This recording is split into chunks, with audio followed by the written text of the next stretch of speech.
Hey my friends, this is The Art of Prepping. If you're new to going out in the outdoors, there's a few things that you might want to know about. You may have experienced some of this and wondered why you've had some problems. And the first one is that you may not have the appropriate color scheme on your person.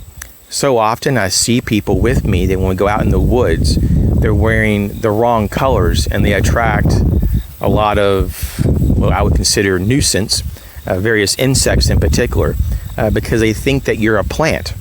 And so when you're wearing a bright yellow, orange, even some reds, and even like darker blues, in my area, you can have some major problems. And so for the most part, what you see is with the yellow and oranges, the bees in my area are attracted to that. And so I know better than to do anything outside, because when I first moved here, I wasn't so aware of how many bees were here, and I did get into some problems, and I got stung a few times because the bees thought I was probably just, a plant, and they wanted to check out that yellow. And so this also goes with the darker blues in particular, like the navy blues and some of the darker reds have been shown to attract certain types of mosquitoes. At least the mosquitoes in my area are very much attracted to blue. So you don't really want to wear that as well. And so you might be asking, well, what color do you wear? Well, once again, it depends on your area, but what I wear is like darker greens, and also earth tone browns. I try to avoid the dark browns, but I also don't go with the tans, the really light browns. So I found the middle tone of brown is the best for my area. There are some mosquitoes that are also attracted to black. So it's not just navy blue and certain darker reds, but there are in some areas that issue as well. So you kind of have to be aware of it. So just be mindful of how you dress and the color of your gear and your backpack and your shoes, everything, right? Your hat.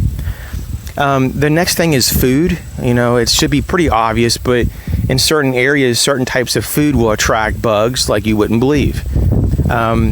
So you have things like bananas. I know that I had a friend recently, they brought a whole bunch of bananas on a hiking trip, and I didn't know about it until we actually were down the trail a bit. And let me tell you, interesting that we didn't see almost any mosquitoes, right? And all of a sudden he pulls out the banana, starts eating a few bananas, and we had mosquito problems. So just know that in certain regions, certain mosquitoes will be attracted to various things that are in bananas. And of course there's other foods as well that attracts mosquitoes. So and then of course there's other types of foods that attract bees and wasps and stuff too. So you kind of have to once again know your area. When it gets down to it though, it's just being mindful of what your area is and how you influence it when you go into that environment. And so another thing that I've noticed is that some of my friends like to wear some heavy cologne. And I think they just, they got used to doing it all their life for some reason. And even when they go on a leisurely walk in the woods, they just happen to have a lot of cologne. And sometimes, the cologne isn't a problem. It just depends on the type of cologne. But I've had sometimes cologne be a big problem, even like women's perfume. There's been times I've been with a few ladies hiking that, wondered why we're having problems with just certain bugs. Well, they just possibly like that particular, that scent or that fragrance, I guess you call it. And so be aware of that. Also, there's this problem that a lot of people have is that with their eyewear. Now, I think it's a really good idea to even wear like protective eyewear, like safety glasses, but you don't have to have the ugly looking or the unstylish kind. You can actually get some very stylish looking safety glasses. This is for when you go out in the woods, because when you're in the woods sometimes, even if you're on a trail, there are sometimes, limbs and brush that you have to kind of move through. And there's been times that if I wasn't wearing my safety glasses, things that flew back on me like a limb or a big old branch or something, then I would have probably have some pretty bad eye damage, because my safety glasses have saved my eyes so many times. So I think it's a very good idea. But the reason I'm bringing it up is that either people don't bring it, or they have very dark, eyewear. And a lot of people that aren't used to going hiking, they don't understand that under the canopy of certain types of woods or forest areas, it can get really dark. And if your sunglasses are tinted really dark and you're under the canopy where it's dark, there are times you cannot literally see what's in front of you. It's just too dark when you have those sunglasses on. So my thing is that it's not that I'm saying you need clear lens, but maybe a light tint would be more appropriate. So just a heads up. And lastly, I just want to make sure that, a lot of these new individuals that are out and going into the woods for the first time, or trying to have a better experience the second time, that they're aware of having appropriate clothing. That's something I see and I've been seeing for years now. So many problems with just being hot or cold, or you're just not comfortable, right? Or being caught out in a rainstorm and you're like, oh man, I don't have rain gear. If you don't have any rain gear, that could be actually deadly if you get hypothermic. So outside of having an emergency kit, having some essentials that we talk about on the channel, a means to make fire, some way to store water and to filter water, and all of that stuff, right? You have to be mindful that the clothing is a really, really important element as an individual that's prepared. And so it's common sense, but a lot of people don't put a lot of thought in their clothing or what they bring with them when it comes to their elements of shelter. And so I encourage you to really look at what you have and what you're bringing on your next trip. And so at least have something to protect you against a downpour, something to protect you if there's just a surprise storm and there's like high winds, something to keep you warm. And also, if it's just a really hot day, make sure your clothing isn't like ridiculously, I guess overkill, just it traps too much heat. Make sure it actually is breathable and that it wicks away, excess moisture, so you don't have problems with that. For me personally, I love polyester shirts and pants. I just love that. Even my undergarments, I go with polyester. I know it's not for everyone, but I know a lot of people that do this with excellent results. It really reduces how damp your body is, once again, because it kind of wicks away moisture and it lets it evaporate quicker.